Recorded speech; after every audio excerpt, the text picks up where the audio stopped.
Good morning. I would like to introduce to everyone the very best paraprofessional that any teacher has ever had, Miss Trish. Thank you, I'm happy to be here, Ms. G. Miss Trish has joined us today to discuss a very important subject. That's right. Today we are going to discuss everybody eats.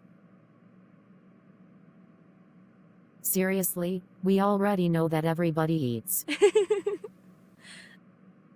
I mean eats, as in E-A-T-S. EATS? Can you tell me more? Yes, I'd be happy to. EATS is an acronym used to remember the 4 functions of behavior. Of course it is. How could I forget that? Each letter represents a particular function. Okay, well, let's not waste any time. Tell me more. What does each letter represent? Maladaptive behavior is due to one of 4 reasons. E. Escape. A. Access. Tangibles. And the last one, S. Sensory. It's important to know when working with students who exhibit maladaptive behaviors that this also serves as a way of communicating.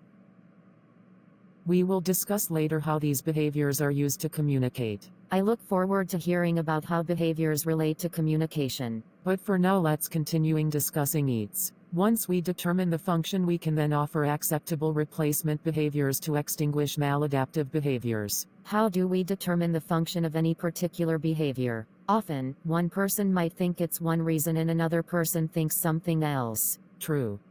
This is why data collection is so important. Through daily data collection for a period of time, one is able to determine the reason for the behavior, the function.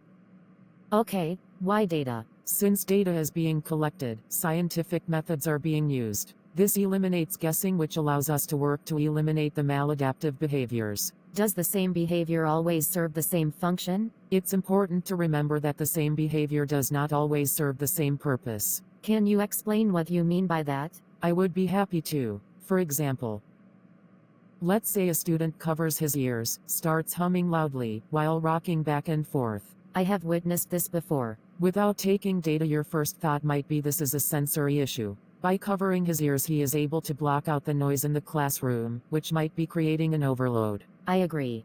But the function of that behavior depends on the antecedent. The antecedent is what occurs immediately before the behavior. That is correct. Yes. Once you have collected ABC cards over several collection periods, you will find that although this behavior is sensory in certain issues, this is the same behavior he exhibits when he wants to escape a demand, or when he wants a tangible item. That's a lot of different reasons. Remember, the replacement behavior for each function is different. For sensory issues, the replacement behavior could be to provide noise-canceling headphones. Yes.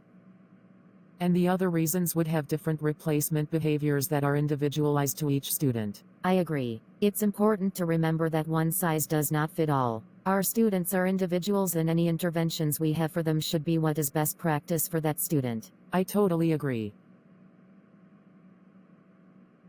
Ms. G, we are about out of time. You are so right. We have so much more to talk about. Can you join us again and talk more about data collection and the importance of ABC cards? I would love to. Awesome. Please thank Miss Trish again. Thank you. I'm Ms. G. Thank you for taking the time to think outside the box.